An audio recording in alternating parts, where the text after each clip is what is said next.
Graça e paz, meus irmãos.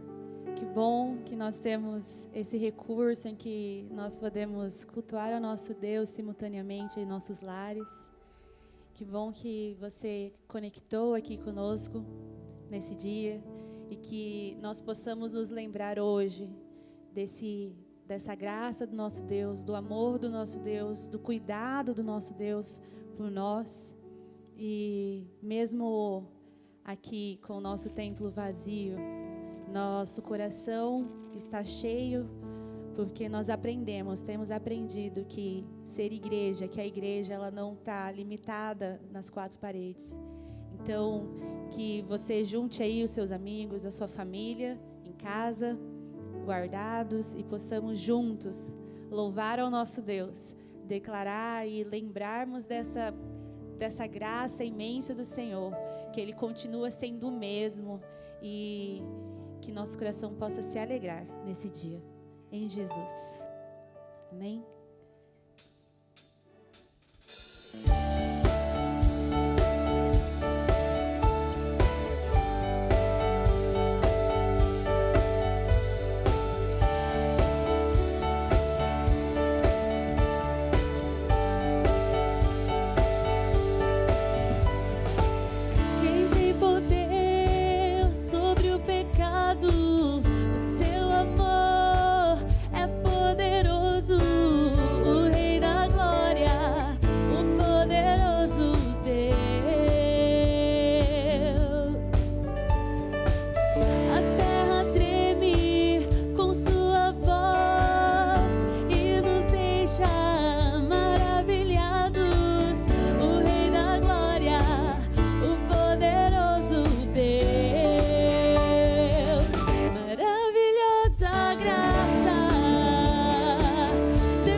graça nos alcançou e nos alcança, e as misericórdias do Senhor não têm fim nas nossas vidas. Esse Cristo, Ele tem poder para salvar, hoje e sempre. Ele muda todas as situações, para que a vontade dEle seja feita em nossas vidas. Então, que nós possamos confiar. Ele é para sempre, para todo sempre. Ele tem poder para todo sempre.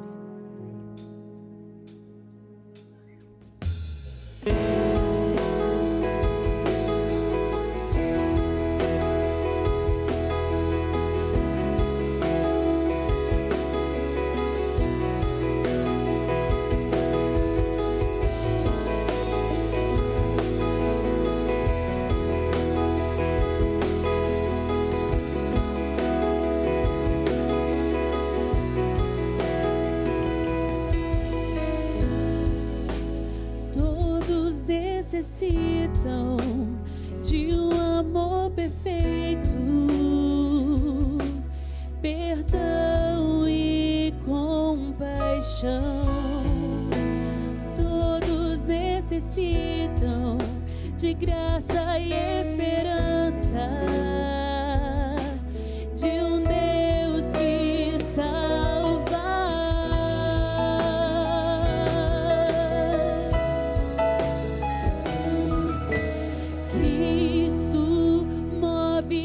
As montanhas e tem poder para salvar, tem poder para salvar, para sempre, autor da salvação.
é mais do que uma canção bonita, mais do que palavras bonitas. Isso é quem Ele é. É quem o nosso Deus é. É esse Deus que nós servimos. Um Deus poderoso. Que é, que era, que sempre será, sempre será.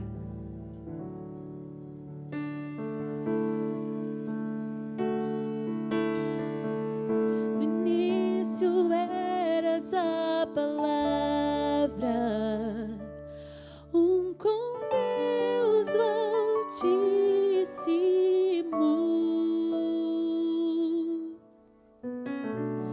o mistério de tua glória, Cristo em ti se revelou.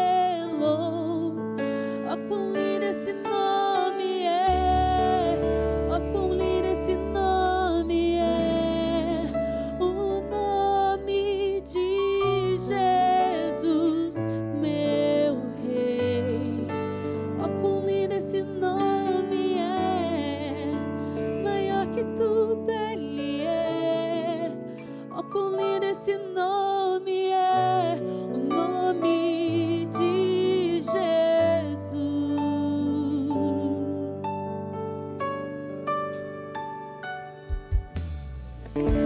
Deixou o céu para buscar-nos, veio pra nos resgatar.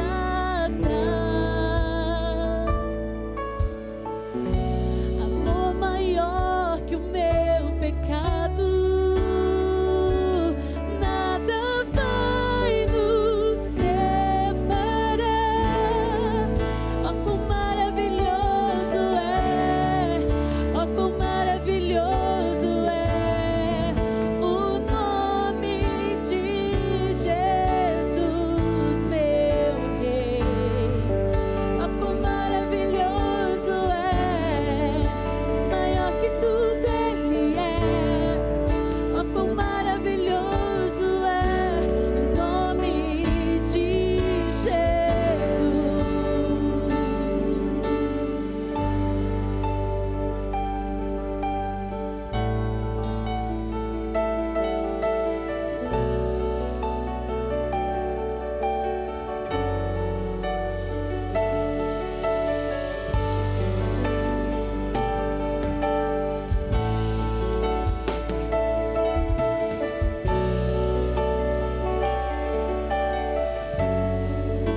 A morte venceste, o véu tu rompeste, a tumba vazia agora está.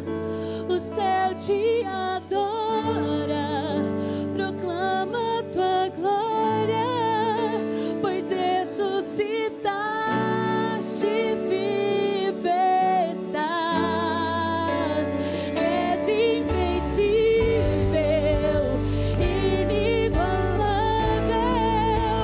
hoje pra sempre reinará. Teu é o reino,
Esse é o nosso Deus, maravilhoso Deus.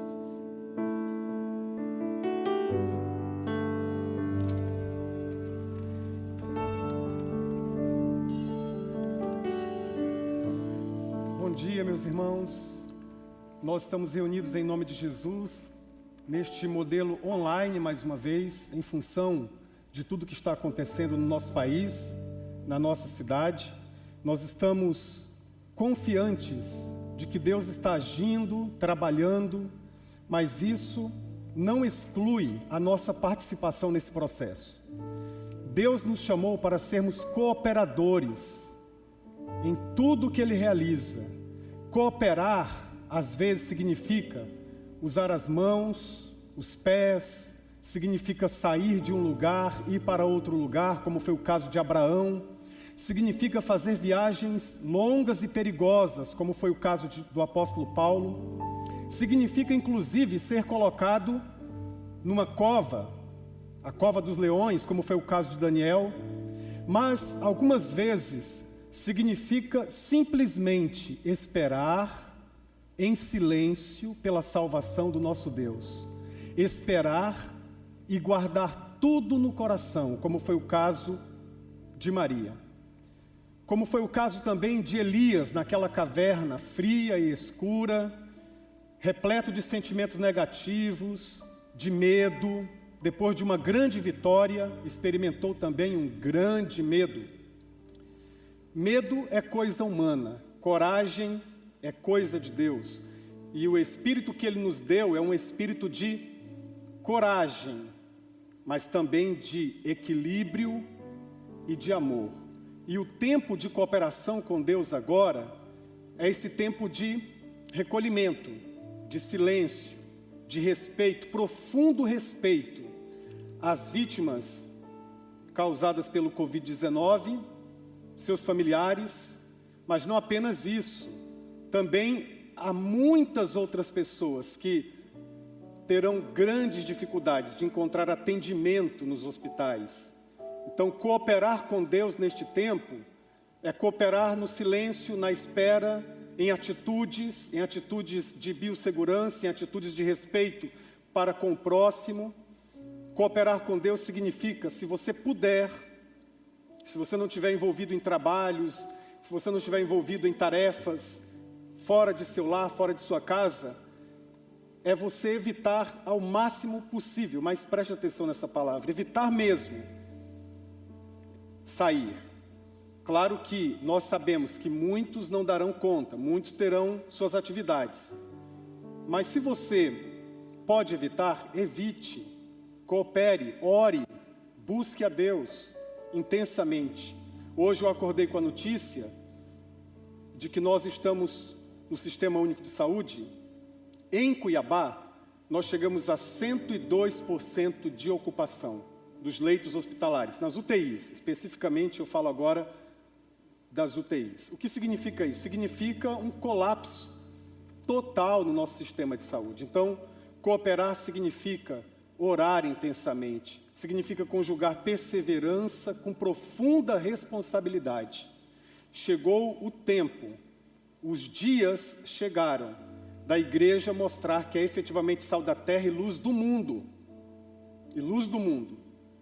Muitos querem empreender discussões inócuas, discussões gigantescas sobre posicionamentos políticos, e você tem total direito de fazer isso, e até se você tem essa vocação e esse chamado, faça. Mas acima de tudo, a igreja foi chamada para um tempo de exercício profético. Exercício profético. Então, pensando nisso, eu acordei também com um outro texto da palavra de Deus. Não foi só a notícia negativa, mas eu acordei com um texto que a querida irmã Vanderleia, que nos acompanha aí, me enviou. Esse texto encheu o meu coração de alegria. Eu disse, eu quero compartilhar esse texto com a igreja. Palavras do Senhor para uma nação exilada, palavras do Senhor para uma nação destroçada, arrebentada, uma nação no exílio. Palavra do Senhor para pessoas de carne e osso que olharam e não viram perspectiva alguma, que olharam e não viram saída. Palavra do Senhor para os exilados babilônicos. Diz assim: diz o Senhor: mas eu curarei esta cidade e o seu povo, e novamente lhe darei saúde, e farei com que tenham tempos de paz e segurança. O Senhor Deus disse: andam dizendo que esse lugar é como um deserto, sem gente e sem animais. É verdade que as cidades de Judá e as ruas de Jerusalém estão vazias, sem gente e sem animais. Porém, nesses lugares, vocês ouvirão de novo gritos de alegria e de felicidade, e o barulho alegre das festas de casamento. Vocês vão ouvir pessoas cantando e trazendo ofertas de gratidão ao meu templo. Elas cantarão assim: deem graças ao Senhor Todo-Poderoso, porque Ele é bom. O seu amor dura para sempre. Eu farei com que nesta terra haja tanta prosperidade como antes. Eu, Senhor, estou falando. Jeremias 33, versículos 6, 10 e 11. Só Deus pode transformar a nossa terra, a nossa nação, a nossa querida cidade. Cooperar com Deus significa orar nesse sentido. Se o meu povo, que se chama pelo meu nome, se humilhar, orar, buscar a minha face, se converter dos seus maus caminhos, então dos céus eu ouvirei e sararei a sua terra. Vamos cooperar com Deus? Vamos cooperar com o Senhor? Vamos cooperar com o que Deus está realizando? Vamos focar em sermos sal da terra e luz do mundo? Vamos focarmos nos 21 dias de oração? Estamos envolvidos nisto desde o dia 1º de março agora, e vamos até o dia 21, orando pela reconciliação familiar, orando pelos casamentos, pelas famílias, pelos relacionamentos entre pais e filhos, orando uns pelos outros, e agora orando também pela saúde. Eu quero incluir aqui, são tantos os pedidos, mas alguns me chegaram às mãos e eu quero citá-los aqui. Nós precisamos orar pela Dona Eva, mãe do Anderson. Ela está internada, lutando contra o Covid. O Anderson passou pelo pronto atendimento, mas já está em casa. O irmão Clóvis é o pai da Kathleen. Ele está num estado grave, internado também, precisando do auxílio, precisando das nossas orações. A família da Meila, a minha esposa, experimenta um milagre a cada dia. Seu Ziza, o meu sogro, está lutando, ele tem 82 anos, lutando contra o Covid, já passou pela fase mais difícil. A mãezinha da Meila também. Eles estão vencendo um dia depois do outro. Hoje nós estamos esperando, provavelmente após o meio-dia, a alta do Sander, do meu cunhado, que é o irmão mais novo da Meila, que foi para a UTI, internado com o pulmão muito comprometido, mas aprove Deus que ele saísse, que ele deixasse. Provavelmente hoje nós teremos essa notícia. A Marilda, que está fazendo o tratamento em casa. Enfim, são tantos outros pedidos, mas estes são os que me chegaram às mãos aqui. Nós vamos orar naturalmente. E eu quero também agradecer a Deus pela nossa equipe que está servindo aqui. O Rafael, da transmissão, que nos ajuda todos os domingos. Obrigado, Rafael. O Alex, que hoje veio representar aqui a equipe do multimídia, está nos ajudando aí também.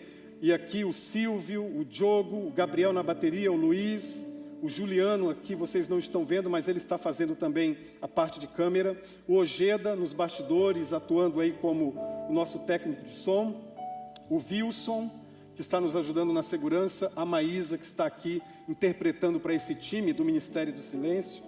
Citei todos. A Thaís, que cantou aqui, que ministrou. Esqueci de alguém? Não? Todos aqui. Nós estamos num grupo reduzido para que essa transmissão chegue até a sua casa. Vamos orar agora, então, nesse momento? Pai Celestial, em nome de Jesus, nós estamos unidos agora espiritualmente. Nós estamos unidos num só propósito, de confiarmos no que o Senhor vai fazer. A situação é complicada, a situação é difícil, mas nós ainda ouviremos barulho, gritos de festa de casamento, gritos de alegria.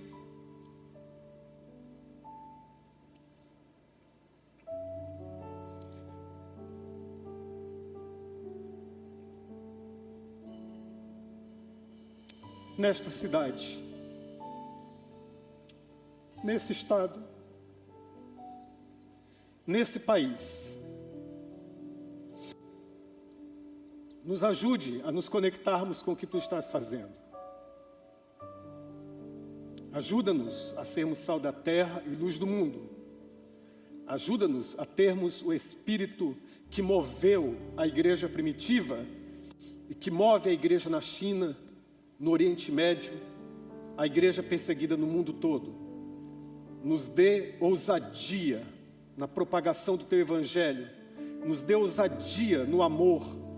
Nos dê ousadia na solidariedade. Nos dê equilíbrio emocional, equilíbrio espiritual. O Senhor nos deu esse espírito, está em nós. Ativa esse espírito de ousadia, de coragem, de equilíbrio e de temor. Temor a Deus, não temor às circunstâncias, não temor à morte, não temor ao que os homens podem fazer ou deixar de fazer, mas de temor ao Senhor, que é um profundo respeito, é uma profunda consideração pelo que Tu estás realizando, é um profundo desejo de ser sábio, é um profundo desejo de ter não as respostas, mas o discernimento. Discernimento nem sempre é formado por respostas. Discernimento muitas vezes é compactuado por justiça e por atitudes de justiça e de amor. Ó Deus, nós ouviremos crianças brincando com seus avós, cantando com seus avós, se divertindo. Nós assistiremos, ó Deus, saúde e segurança como profetizara o Jeremias, o profeta que foi chamado equivocadamente de um profeta chorão. Equivocadamente. Ele não foi o profeta chorão, ele foi o profeta sensível.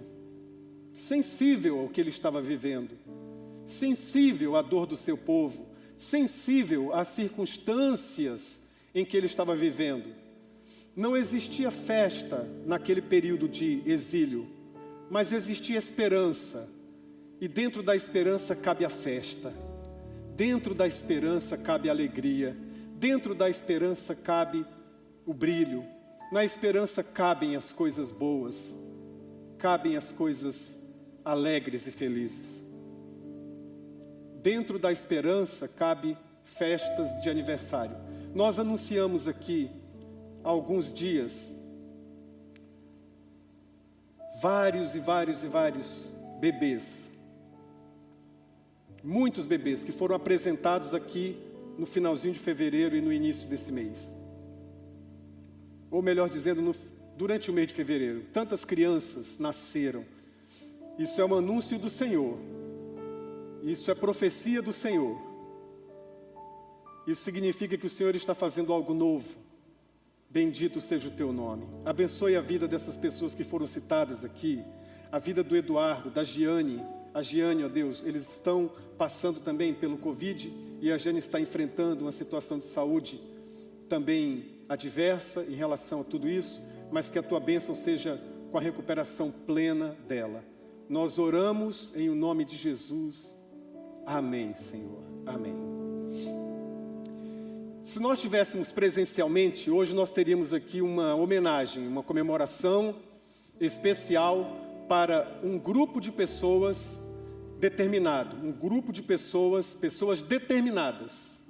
Mulheres que guerreiam juntos aos seus respectivos esposos, mulheres que derrotam muitos problemas no joelho, mulheres que ombreiam com os seus maridos, uma tarefa não fácil, uma tarefa difícil, mas uma tarefa também gloriosa, uma tarefa feliz, a tarefa de pastorear um rebanho, o rebanho de Deus. Eu me refiro às esposas dos pastores, as esposas dos pastores. Hoje nós comemoramos o dia da esposa do pastor Batista, no mundo todo. E se nós estivéssemos presencialmente, o Ministério MCM, Mulher Cristã em Missão, estaria aqui com as irmãs e dando algum presente, alguma homenagem, e elas não farão isso, obviamente, mas elas passarão, prestem atenção, elas se dividiram em grupos de uma ou duas e passarão entregando na casa de cada esposa dos pastores da sede aqui, os pastores da igreja, um presentinho, uma pequena lembrança, tá bom? Então é muito especial o que essas irmãs fazem pelo reino de Deus. A Meila, que é minha esposa, a Isabela, a Evânia, a Rosângela, a Marluce, que é a esposa do pastor Berbel, a Cristina, que é pastora também. Faltou alguém? Me ajuda, pastor Diogo? A Irinalva não é esposa de pastor. Das esposas de pastores, todos. Silvio, lembra de alguém? Não, então contemplamos. São todas. Se eu esqueci alguém, me perdoe, por favor, mas eu acho que eu não esqueci não. Tá bom? Todas vocês receberão um presentinho, um mimo, e na verdade, o nosso desejo é que vocês tenham consciência plena de que o trabalho de cada pastor não seria a mesma coisa, não fosse vocês, tá bom? Vamos orar? Pai, abençoe as esposas dos pastores. Nos lembramos aqui desta homenagem realizada pela Mulher Cristã em Missão da nossa igreja.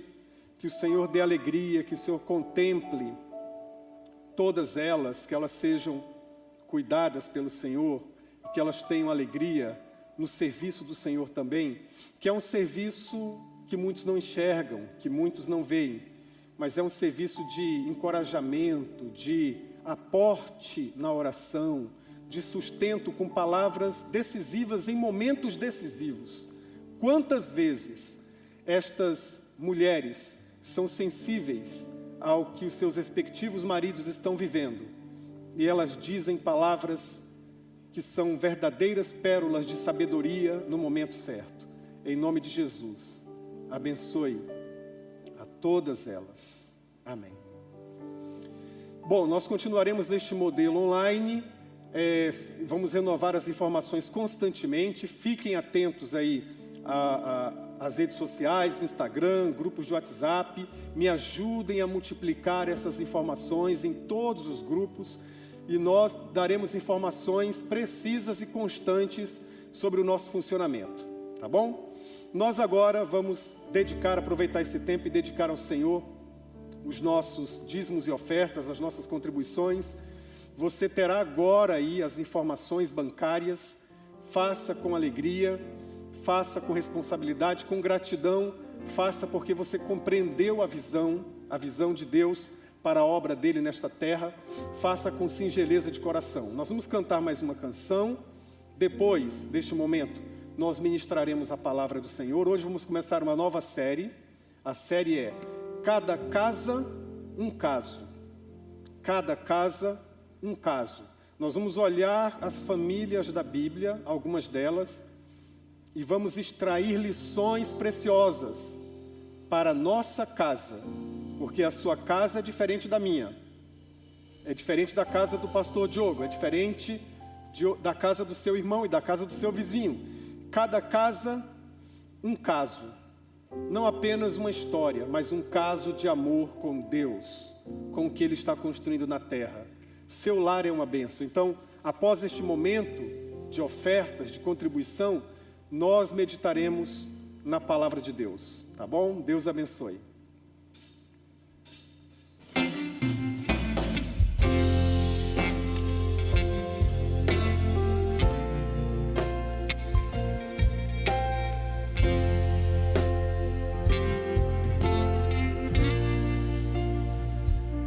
Um dia a gente aprende a confiar em um Deus que faz milagres, que ouve a nossa oração, que se faz presente aqui. Um dia a gente aprende a dar um passo só de cada vez, mas sem dúvida,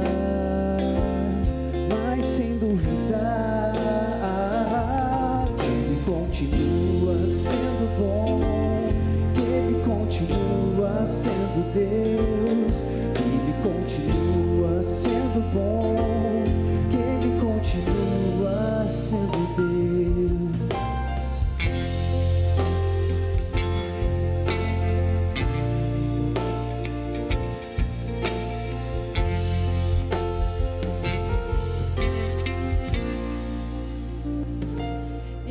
chega o dia de viver tudo que se aprendeu e aí chegar até o que não se pode ver.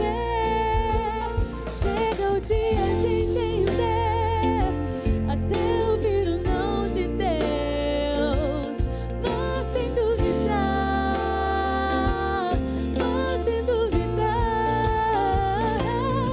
Ele continua sendo bom, que Ele continua sendo Deus, que Ele continua sendo bom, que Ele continua sendo bom, Ele continua sendo Deus, Ele continua sendo bom, Ele continua sendo Deus.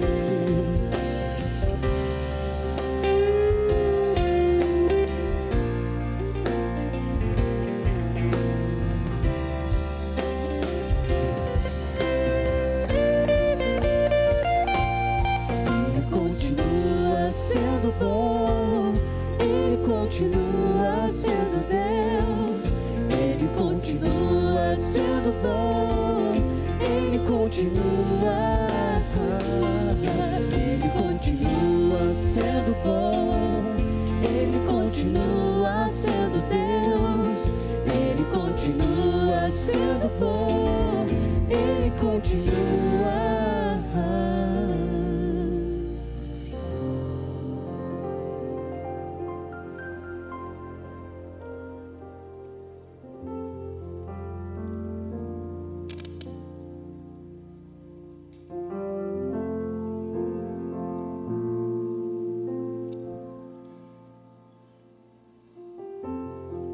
Meus irmãos, vamos meditar na palavra do Senhor em Gênesis, capítulo 7, versículo 1. Nós leremos, na verdade, alguns textos bíblicos, mas comecemos com este aqui, Gênesis, capítulo 7, versículo 1. E como eu disse a você antes, nós começaremos hoje uma série de reflexões bíblicas denominada Cada Casa um Caso. Nós vamos olhar pelas experiências das famílias da Bíblia. A Bíblia, ela nos conta a realidade, nos fala tudo, sem esconder nada. Nem sempre o que a Bíblia registra é prescritivo, ou seja, prescreve algo para nós, ordena algo para nós realizarmos. A Bíblia às vezes é descritiva, apenas descreve, conta a história, narra a história. E nesse contexto há uma grande narrativa que emenda todas as outras, que une todas as outras, que é a narrativa da salvação. Por isso que a Bíblia é um livro escancarado. Se alguém pecou, isso faz parte da grande história da salvação. Essa narrativa micro, essa narrativa pequena, vai ser colocada aqui, vai ser exposta aqui, até o ponto de escandalizar alguns, vai ser trabalhada no texto.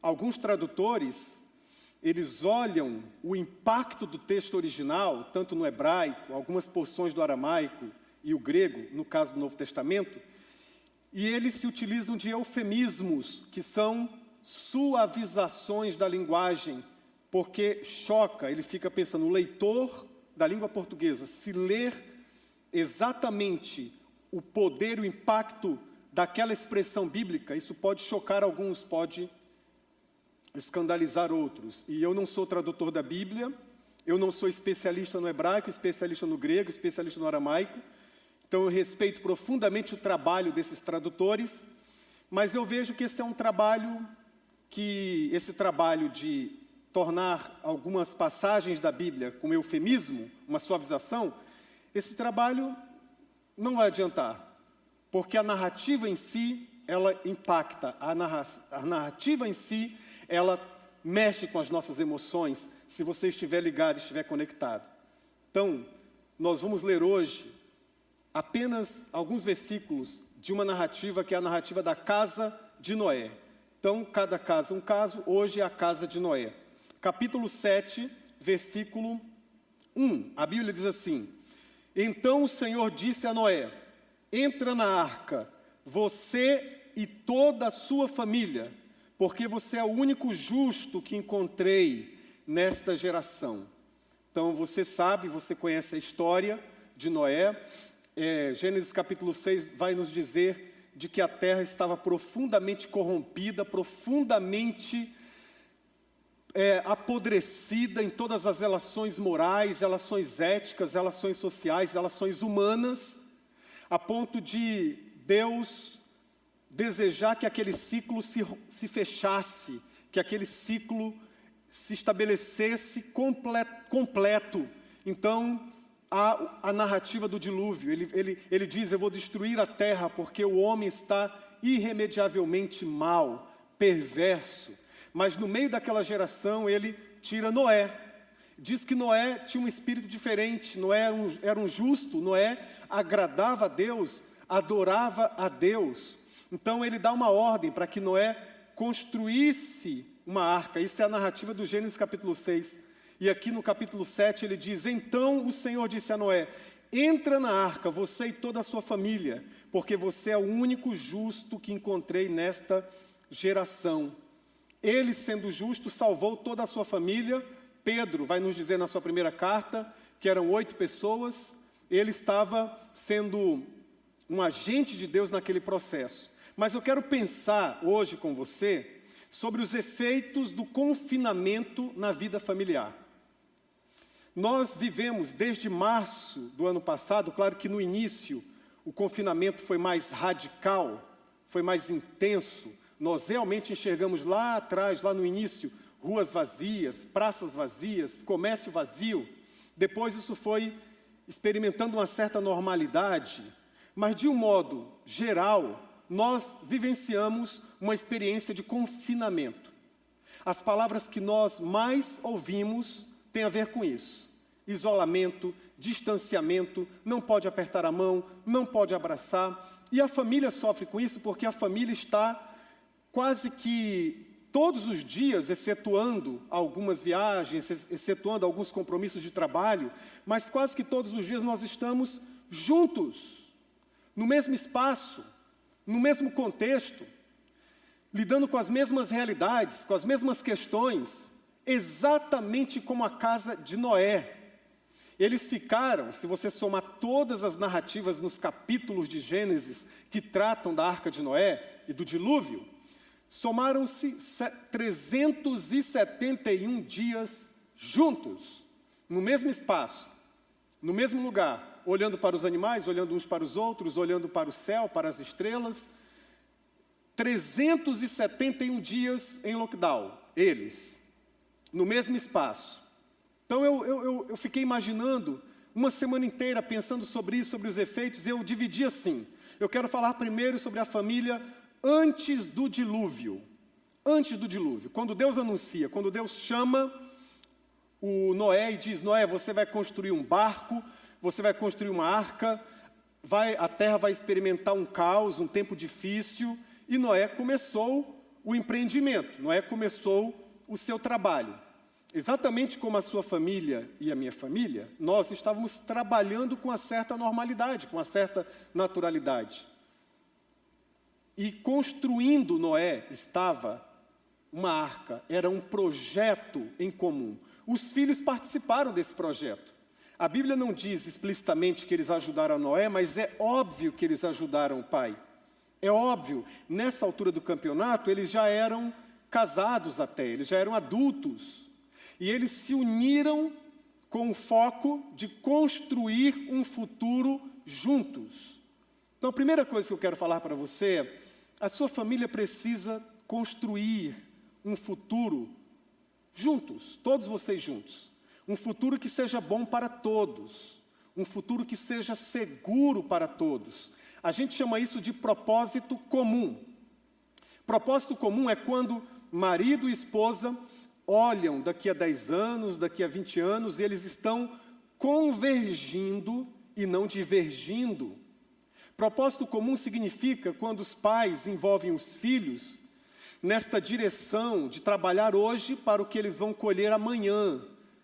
Trabalhar hoje para o que eles vão usufruir amanhã. Esse é o propósito comum. Demorou mais ou menos 40 anos para que a Arca de Noé fosse construída. Eles fizeram aos poucos, um pouquinho cada dia, com ferramentas rústicas. Mas durante 40 anos eles trabalharam pelo futuro deles. Assim também é na nossa casa. Assim também, aqui está um elemento em que as narrativas se encontram. A da Bíblia e a nossa, elas se cruzam. Nós também precisamos construir um futuro juntos. E nós precisamos ter consciência disso. Você, primeiramente, marido e esposa, vocês têm um olhar uníssono para o futuro? Vocês têm um propósito em comum? Ou você, mulher, aponta para uma direção, ele aponta para outra? Pais, vocês envolvem os filhos nas conversas sobre o futuro? O que vocês desejam? Nós planejamos o futuro, ou pelo menos planejávamos com certa regularidade. Uma viagem, o que nós vamos fazer, para onde nós iremos, com quem nós iremos, em que hotel nós nos hospedaremos, quais pontos turísticos nós visitaremos. Mas a viagem da vida, ela é muito mais longa em vários casos. Ela é muito mais delicada e muito mais detalhada. Então, eu chamo a sua atenção para isso. Deus pediu a Noé que ele construísse com a sua família uma arca. Qual o sentido disso? Eles se uniram num propósito comum, se uniram num esforço conjugado, convergente para um propósito comum. Um lar em que um aponta para uma direção, o outro para outra, é um lar que, de acordo com a Bíblia, não permanece de pé. Mas tem mais. Eu quero falar agora sobre a família durante o dilúvio, agora dentro da arca. Versículo 7, ainda do capítulo 7, diz assim: Noé, seus filhos, sua mulher e as mulheres dos seus filhos entraram na arca por causa das águas do dilúvio. Olha como a narrativa bíblica é pontual. Noé, seus filhos, sua mulher, suas mulheres, seus filhos entraram na arca por causa das águas do dilúvio. Gênesis 7, versículo 7. Quando a família entra na arca, durante esse dilúvio, 371 dias, eles experimentam uma rotina. O cenário não mudava.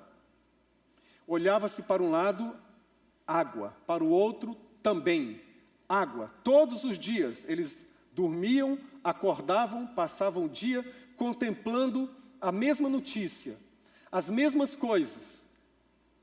Acordava um primeiro, eu fico imaginando, porque a interpretação da Bíblia tem a ver também com a imaginação.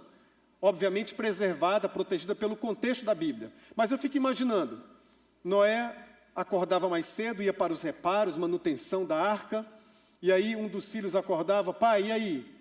As águas baixaram? Não, filho, não, ainda não. A esposa: e aí, choveu de novo? Choveu, agora pela manhã choveu um pouquinho. À tarde, antes de dormir, e aí? Antes que o sol escurecesse, né? Antes que o sol se colocasse, eles olhavam uns para os outros, era a mesma coisa, o mesmo assunto todos os dias. As tarefas domésticas também. Vocês acham que eles não brigavam em função das tarefas domésticas de manutenção? O que um tinha que fazer, o que outro tinha que realizar? Será que na nossa casa é diferente? Imagina um pouco sobre isso. Nós estamos vivendo um tempo em que as notícias são as mesmas. Manhã, tarde e noite, o que nós ouvimos sobre a pandemia. O tempo inteiro a gente ouve sobre pandemia.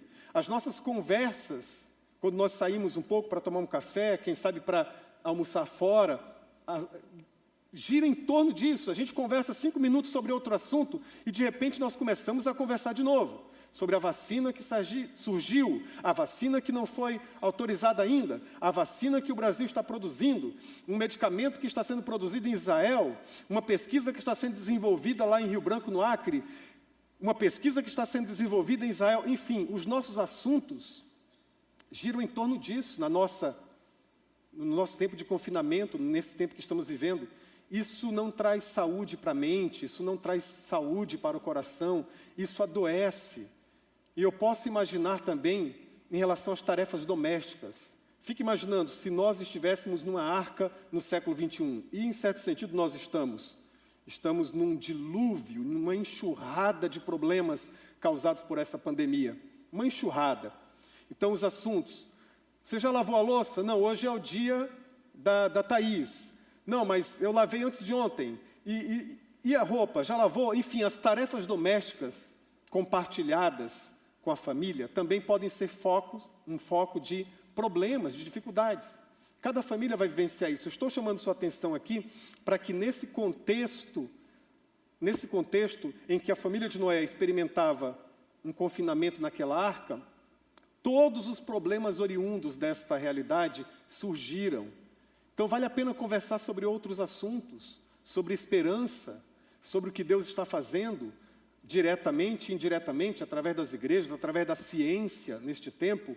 Vale a pena conversar sobre arte, sobre música, sobre a natureza, sobre outros assuntos, sobre Deus, sobre o Evangelho, sobre as coisas lindas que Deus comunica e tirar um pouco o foco deste problema, porque o coração não dá conta, a cabeça não dá conta, a ansiedade começa a dominar o cenário, então muda o foco. Agora eu quero falar sobre a família após o dilúvio. Após o dilúvio. Depois daqueles 371 dias, quando a família sai da arca, eles experimentam uma mudança sensível de foco. Preste atenção. Antes do dilúvio, demorou mais ou menos 40 anos para que eles construíssem a arca. Depois eles passaram 371 dias vivenciando, experimentando aquela realidade caótica, aquela realidade difícil. Depois, quando eles saem, a Bíblia diz que Noé era um agricultor. Noé era um agricultor. E ele plantou uma vinha. Mudou o foco. Ele cultivou uma vinha.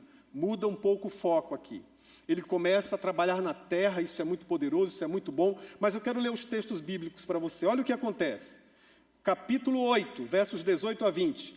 Então Noé saiu da arca com a sua mulher e os seus filhos e as mulheres deles, e com todos os animais grandes, todos os animais pequenos que se movem rente ao chão, e todas as aves.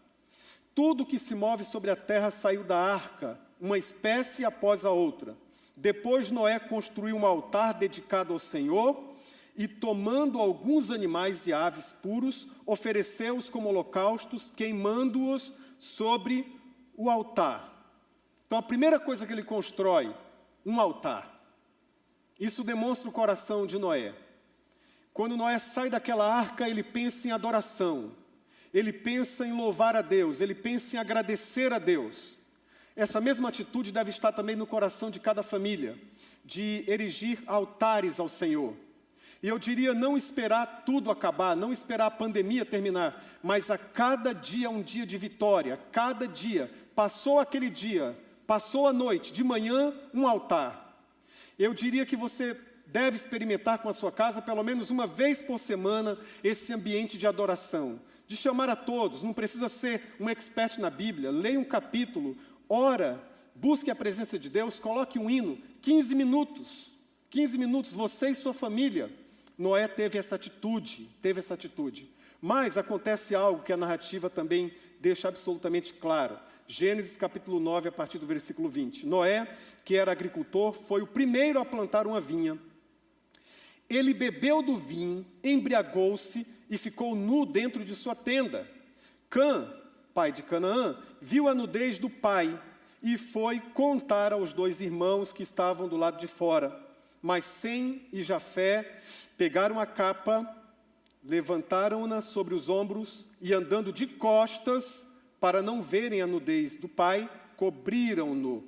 Quando Noé acordou do efeito do vinho, descobriu que o seu filho caçula lhe havia feito, e disse: maldito seja Canaã, escravo de escravos, será para os seus irmãos. Ou seja, servo de servos será para o seu irmão. Então preste atenção aqui.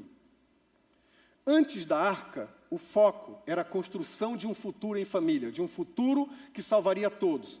Depois do dilúvio, Noé, uma vinha demora 4 anos para ela começar a produzir.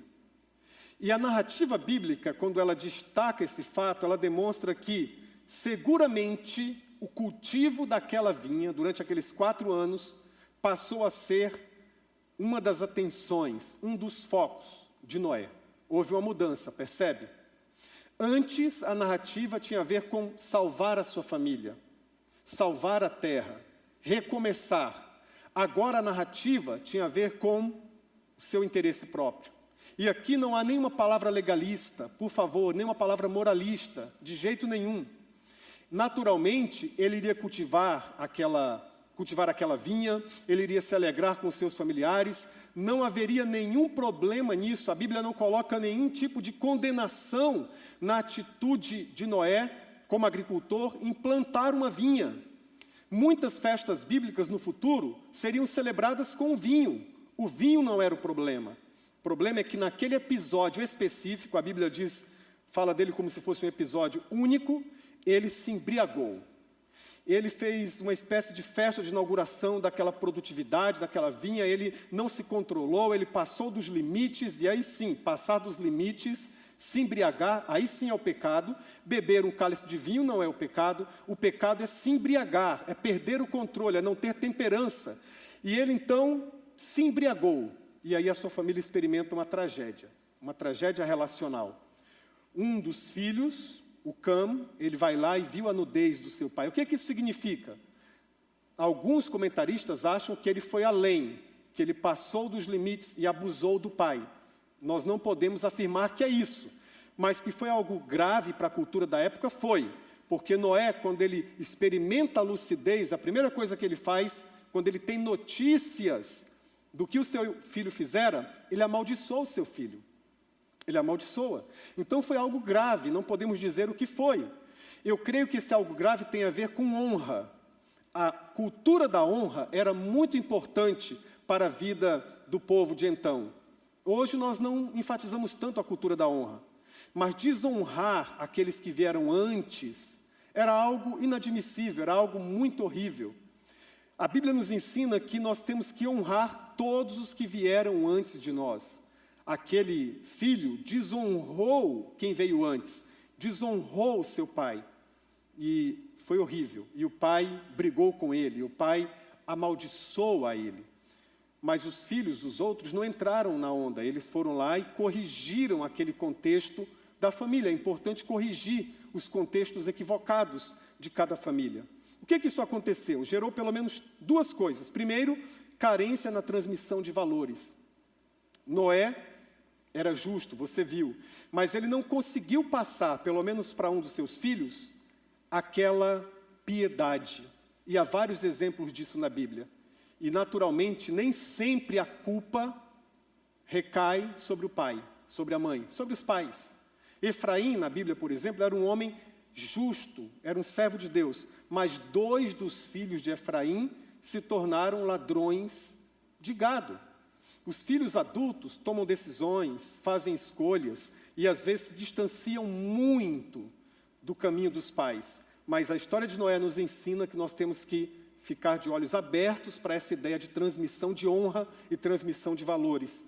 Segunda coisa, hipocrisia e injustiça. Eu quero falar delicadamente para você agora. O Noé errou primeiro. Ele não teve temperança, ele não teve domínio próprio, ele não teve autocontrole. E ele se permitiu viver aquela experiência de embriaguez, que também era equivocada. Mas ele amaldiçoa o filho e não fala nada sobre ele mesmo, e não diz nada sobre o erro dele. Você sabia que há muitos pais que também agem da mesma forma? Eles tentam corrigir os erros dos filhos, eles são duros na correção dos erros dos filhos, enquanto que eles mesmos se nutrem de experiências que os afastam de Deus. A Bíblia chama isso de hipocrisia. Faça o que eu digo, mas não faça o que eu faço. Foi mais ou menos isso o que Noé viveu.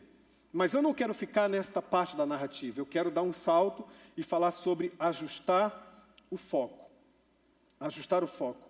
Como lidar com os efeitos do confinamento por causa da vida familiar?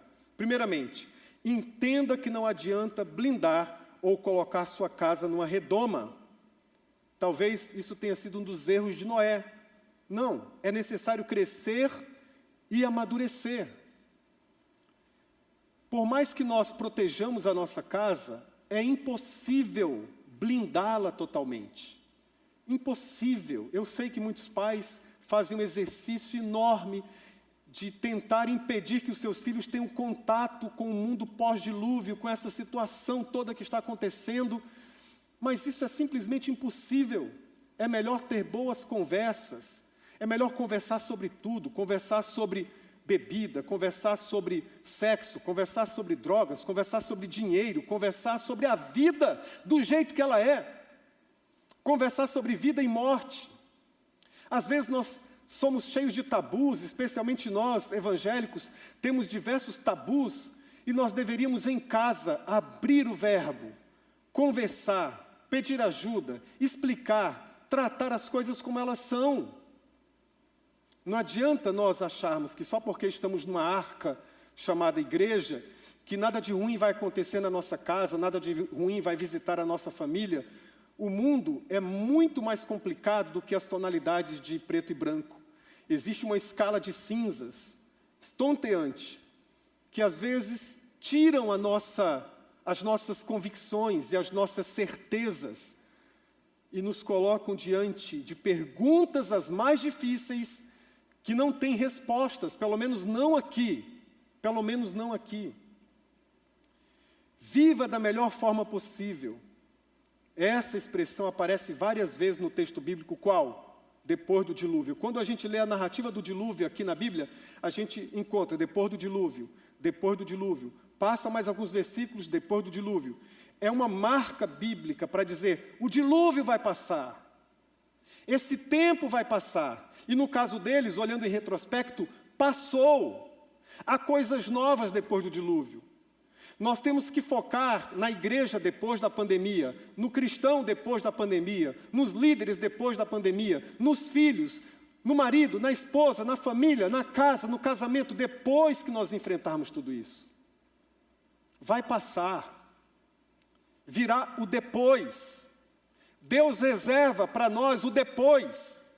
Não será o fim, não será o ponto final, não será. Mas enquanto não passa, nos alimentemos de esperança. E foquemos, é a última coisa que eu quero conversar com vocês sobre a casa de Noé. Foco na reconciliação familiar. Foco na reconciliação familiar.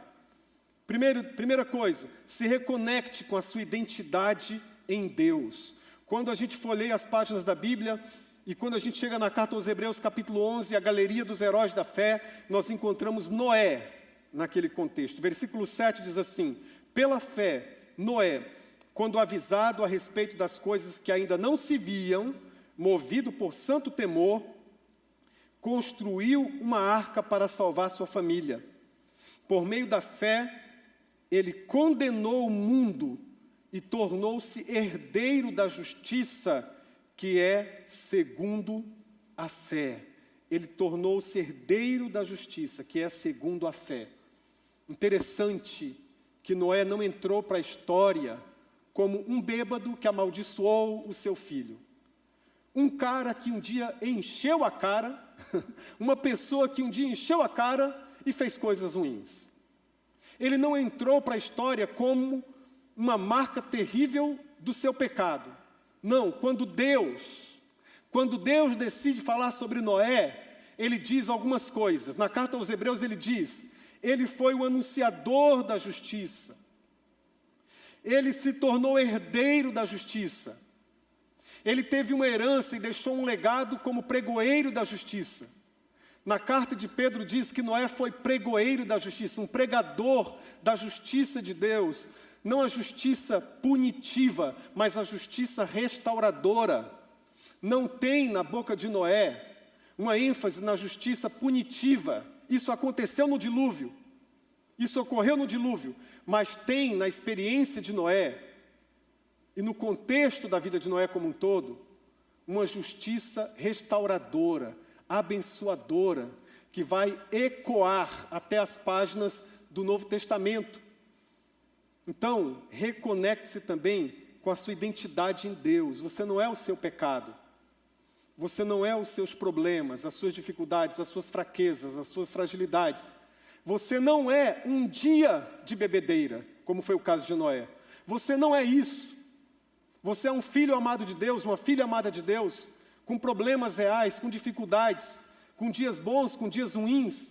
Mas Deus está realizando algo que você nem imagina, você nem consegue perceber, você nem consegue que a mão de Deus na história está construindo, na narrativa da salvação, algo tão bonito e algo tão especial para a sua vida e para a sua família. Não deixe o diabo esfregar na sua cara seus erros, as suas lutas, as suas dificuldades. Olha para a Bíblia e ela é uma carta de amor, ela é uma carta que não pode ser lida com a lente moralista, com a lente do legalista, com a lente do fariseu. Ela é uma carta que deve ser lida através de Cristo, do seu amor na cruz, do que Ele fez e do selo que Deus tem sobre a sua vida. Reconecte-se com o plano de Deus. Em Gênesis capítulo 9, versículo 1, diz assim: Deus abençoou Noé e seus filhos, dizendo-lhes: sejam férteis, multipliquem-se e encham a terra. Se você é um leitor da Bíblia, e eu creio que seja, você descobriu que essas palavras foram as mesmas que ele disse para Adão, o primeiro homem. Deus abençoou Noé e os seus filhos, dizendo a mesma coisa que disse para Adão e Eva, a mesma coisa: sejam férteis, multipliquem-se e encham a terra. Sejam férteis, multipliquem-se e encham a terra. Em outras palavras, sejam humanos. Sejam humanos. Eu vou multiplicar, eu vou manifestar, melhor dizendo, a minha bênção. Eu vou manifestar a minha bênção sobre pessoas humanas, de carne e osso. Gente como você e eu. Eu abençoo pessoas falidas e falíveis. Eu abençoo pessoas que se metem em confusão, mas que têm um coração sensível, o coração arrependido, o coração ensinável, um coração que fez as pazes com a sua própria humanidade. Meu irmão e minha irmã, façam as pazes com a sua humanidade. Nós precisamos fazer as pazes com a nossa humanidade, porque Jesus já fez. Carta aos Romanos, capítulo 5, versículo 1 diz: justificados, pois, pela fé, temos paz com Deus. Nós primeiro temos paz com Deus, mas na sequência precisamos ter paz, cada um de nós, uma paz pessoal, intrapessoal, uma paz interior, uma paz forjada pelo Evangelho, que são boas notícias. O Evangelho, o resumo do Evangelho é: seja humano, é nessa condição que Deus vai te salvar. As religiões e todo o apelo da antiga aliança era tentar chegar até Deus, era tentar heroicamente, era o ser humano tentando evoluir e tentando ser Deus. Essa foi a história, por exemplo, da Torre de Babel. Mas a história do Evangelho é a história forjada pelo Pentecostes, é um fogo de Deus dizendo: o Verbo se fez carne, se tornou um ser humano, e Ele quer salvar seres humanos. Seja ser humano. Paulo diz aos Coríntios, capítulo 15, versículo 10, 1 aos Coríntios: pela graça de Deus eu sou o que sou, isto é, ser humano. Você não é herói, você não é herói, você não é heroína, você não é de ferro, você é de barro. Chora quando sentir vontade. Compartilhe as suas lutas quando você sentir que deve compartilhar e com as pessoas que você sentir confiança. Fala das suas dores, dos seus medos, dos seus problemas. Não seja inimigo da sua própria humanidade. Você não vai dar conta, você não vai aguentar. Deus quer abençoar gente, Deus quer abençoar pessoas. E eu pensei muito essa semana, se na minha própria pregação, às vezes eu não preguei para que as pessoas virassem anjos ou semideuses. E eu pedi perdão a Deus se isso aconteceu, se a minha pregação, se a minha mensagem foi no sentido de empurrá-los para ser qualquer coisa além de humanos. Eu também me perdoei, porque algumas vezes eu subi a esse altar e preguei desse púlpito com uma dor de cabeça terrível. O correto seria eu pedir para outro pastor pregar, mas eu preguei por causa da responsabilidade, Eu preguei me matando, eu preguei me ferindo o meu corpo. Eu preguei correndo o risco de ter uma síncope. Quantas vezes eu já preguei aqui trêmulo, com a saúde debilitada, mas preguei. E eu prometi a Deus que eu jamais faria isso. Porque eu tenho uma equipe maravilhosa que pode servir com o mesmo Espírito que age em mim, com o mesmo poder que age em mim, porque eu sou apenas vaso de barro, mas há um poder que age na minha vida e na vida de todos os demais cristãos, que é o poder do Espírito Santo, e ele sim deve ser evidenciado, mas ele usa seres humanos. É difícil fazer as pazes com a sua humanidade quando você tem uma leitura triunfalista da vida, inclusive permeando as igrejas, quando você é vizinho de uma teologia da prosperidade que diz que crente não fica doente. Que absurdo, que absurdo. Crente fica doente, precisa de ajuda, precisa de apoio, precisa de ombro, precisa de colo. Crente precisa de Deus, crente precisa de gente. Faça as pazes com a sua humanidade. A história de Noé nos ensina isso. A história de Noé nos ensina que mesmo depois de uma preservação de 371 dias de Deus, é possível que você saia da arca e aprender poucas coisas, ou saia da arca e se meta em confusão de novo, porque gente é assim, ser humano é assim. Faça as pazes com a sua humanidade. Vai chegar um dia em que você vai receber um corpo novo, um corpo glorificado, o corpo da ressurreição. Mas você será corpo ainda, corpo glorificado, corpo perfeito. Mas isso é lá, não aqui. Aqui agora você tem que cuidar da sua saúde, você tem que orar pela sua saúde, você tem que tomar remédio quando for necessário, você tem que procurar médicos, a ciência evoluiu, a medicina está cada vez melhor, você tem que buscar auxílio uns dos outros, você tem que conversar sobre os seus problemas, sobre os seus dilemas, você tem que pedir ajuda, você tem que aprender a gritar socorro e não apenas glória a Deus e aleluia. Grita socorro. Às vezes é tudo que Deus está esperando para agir. É se encontrar com um ser humano. Ele teve esse encontro do Gênesis capítulo 9 com Noé, depois daquela noite de farra. Depois da noite de farra de Noé. Ele chega para Noé e diz: Noé, eu te abençoo, meu filho.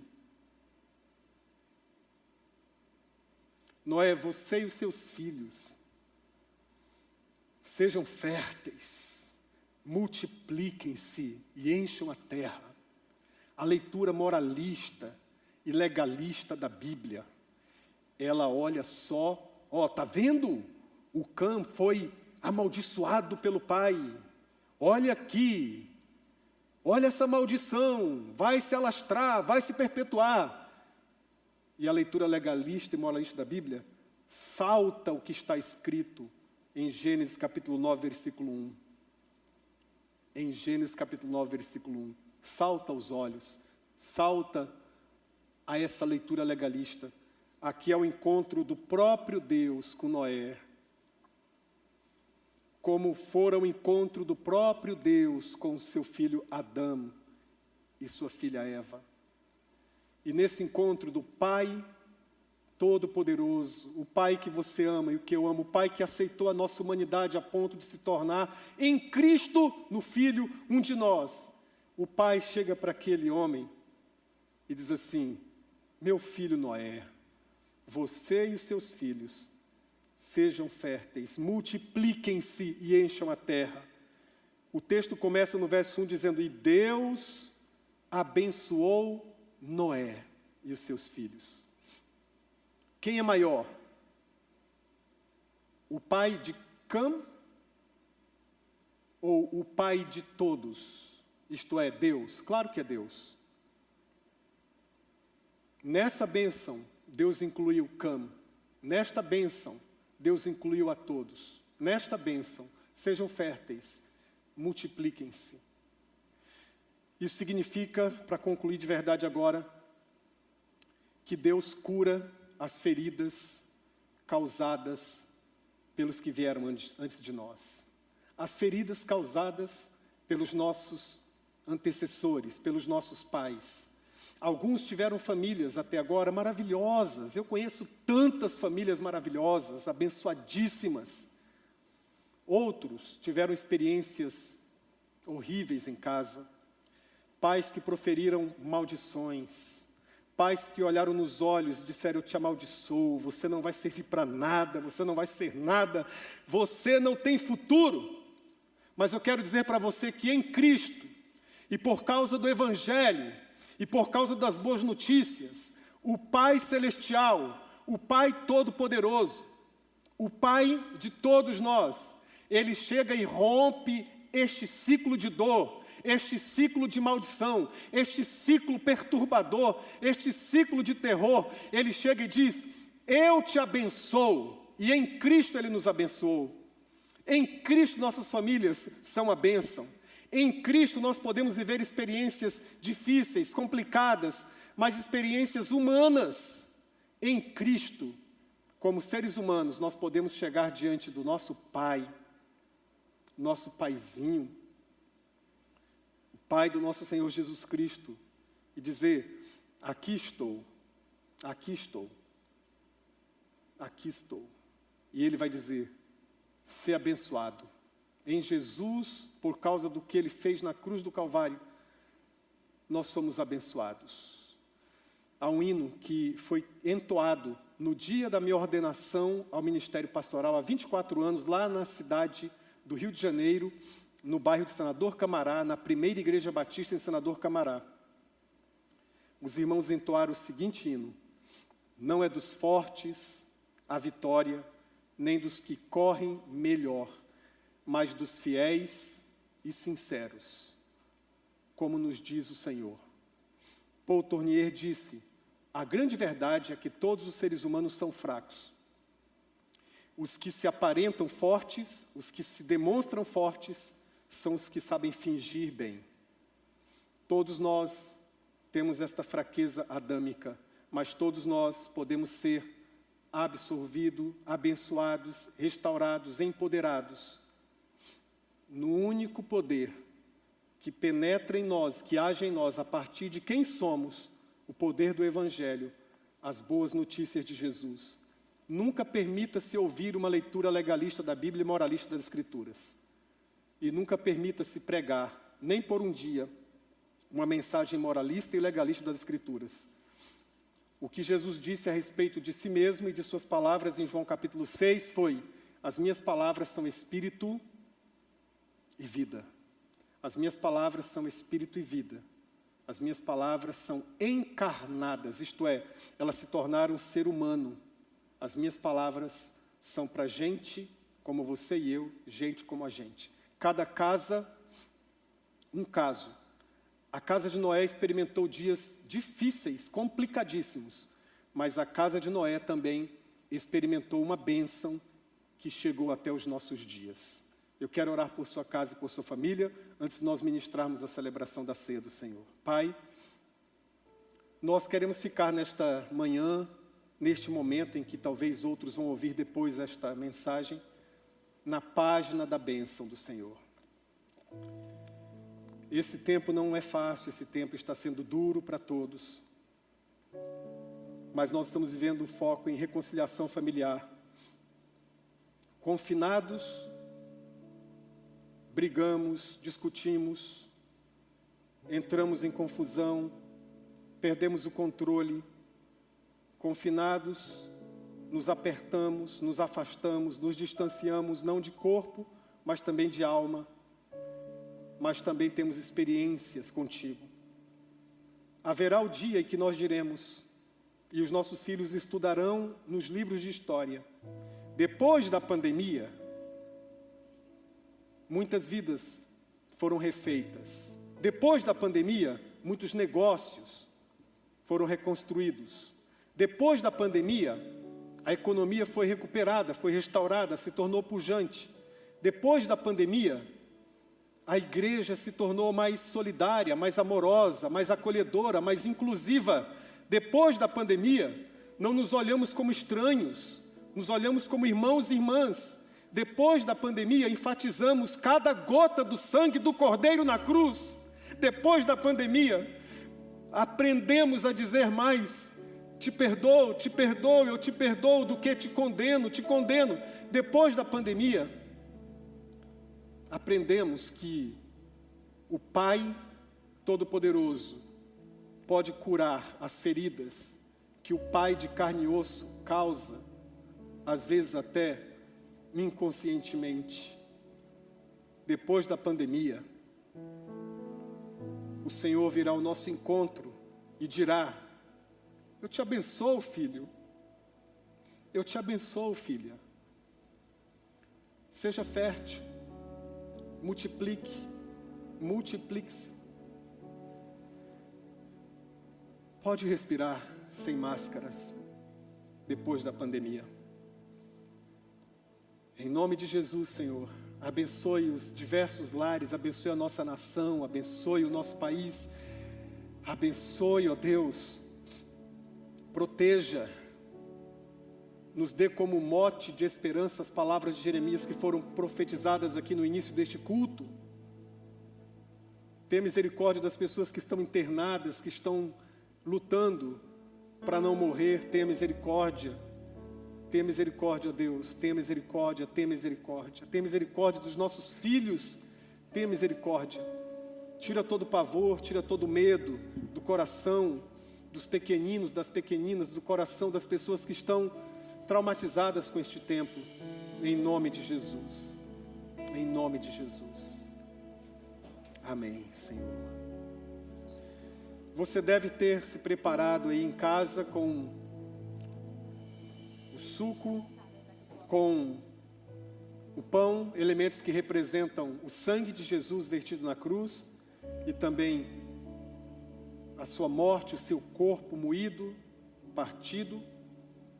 E nós celebraremos a ceia agora. A ceia também envolve um tempo de espera. Esperar é difícil, né, irmãos? Esperar é difícil, mas Jesus diz que a ceia envolve um período de espera. Ele diz: anunciem a morte de Cristo quando vocês celebrarem a ceia. Anuncie a morte de Cristo até que Ele venha. Há um tempo de espera. E também, Ele disse assim, essa é a última vez quando Ele estava presente fisicamente aqui entre nós, Ele disse: essa é a última ceia que eu celebro com vocês, e eu nunca mais beberei do suco da videira, do vinho, até que eu beba de novo com vocês no reino do meu Pai. Então Ele está esperando por aquele grande dia também, não só nós. Você tem a oportunidade agora de, em casa, celebrar a ceia com a sua família. O ambiente mais íntimo da igreja primitiva, até o 3º século, até o início do 4º século, era a mesa, era a casa. A igreja se reunia em casa, às vezes até em cavernas, escondida dos seus algozes, seus perseguidores. Durante muito tempo a igreja não sentiu a menor falta de templo, de prédio. Não sentiu, nem tinha possibilidade de tê-los. Mas a ação do Espírito Santo e o poder do Espírito Santo eram reais quando eles arrumavam aquela mesa. E no meio daquela reunião, no meio daquela refeição, o pai, às vezes a mãe, parava tudo e dizia: olha, vamos nos lembrar do nosso Senhor agora. Vamos nos lembrar do nosso Senhor. E partia o pão e bebia o cálice, nos diz o registro de Atos dos Apóstolos, com singeleza de coração. Com singeleza de coração. Faça também com simplicidade de coração. Experimente durante todo este tempo essa simplicidade. Você vai ter tantas experiências, com o poder de Deus, na simplicidade do seu lar. Então, em memória de Cristo, convido a todos que estão aqui também a fazerem o mesmo. Temos aqui, os que puderem agora podem pegar aqui. Juliano pode vir também pegar aqui, ó. Maísa, você tem o seu aí? Está aqui. Isso. Em memória de Cristo, comamos o pão e bebamos o cálice.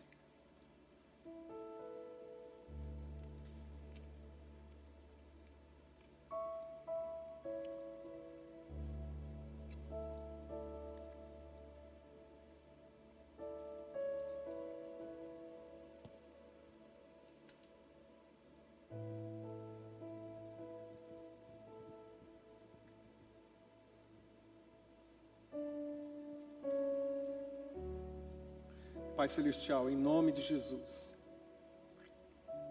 obrigado pela comunhão em diversos lares, em diversas casas neste momento.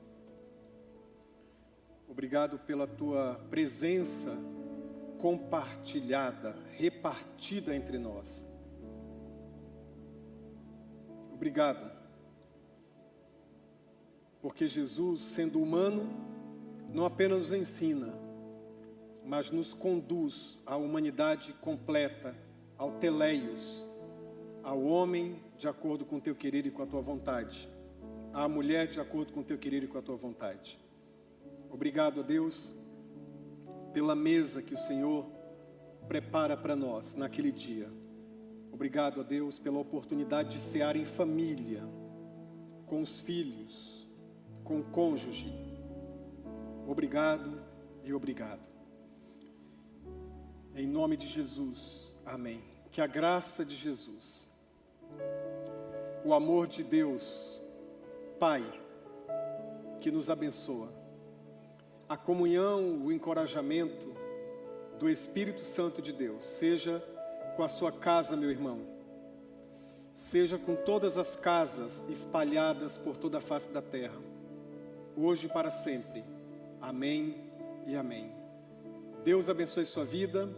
Um ótimo domingo, continue firme nos 21 dias de reconciliação familiar, orando por sua casa, orando por sua família, em nome de Jesus. Deus abençoe.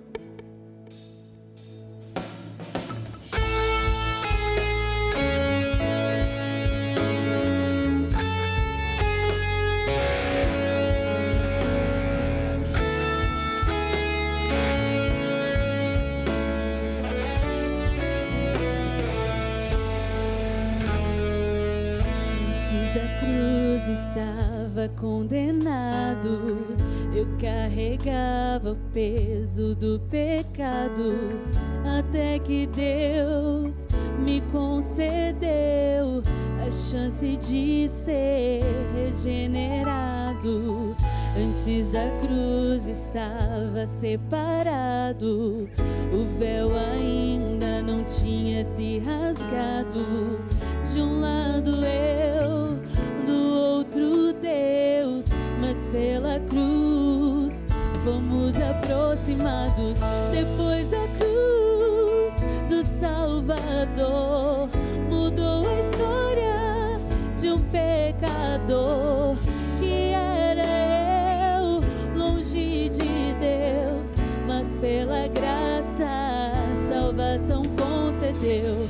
Depois da cruz do Salvador, os sonhos mortos de um sonhador que era eu, longe de Deus, mas pelo seu favor meus sonhos reviveu.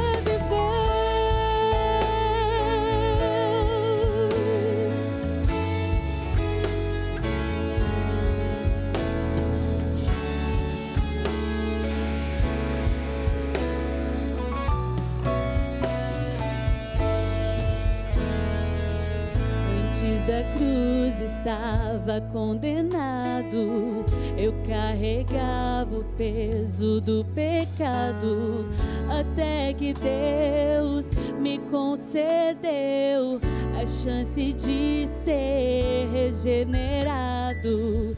Antes da cruz estava separado, o véu ainda não tinha se rasgado. De um lado eu, do outro Deus, mas pela cruz fomos aproximados. Depois da cruz do Salvador, mudou a história de um pecador que era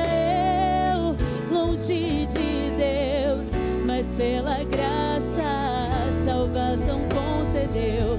Depois da cruz do Salvador, os sonhos mortos de um sonhador, que era eu, longe de Deus, mas pelo seu favor. Quando ele morreu, eu também morri. Quando ele reviveu, eu também revivi. Oh, oh, oh, oh. Quando ele venceu, eu também venci. Ele subiu ao céu, eu também vou subir. Eu vou subir, eu vou subir.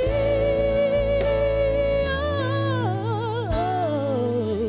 Depois da cruz do Salvador, mudou a história de um pecador, que era eu, longe de Deus, mas pela graça, salvação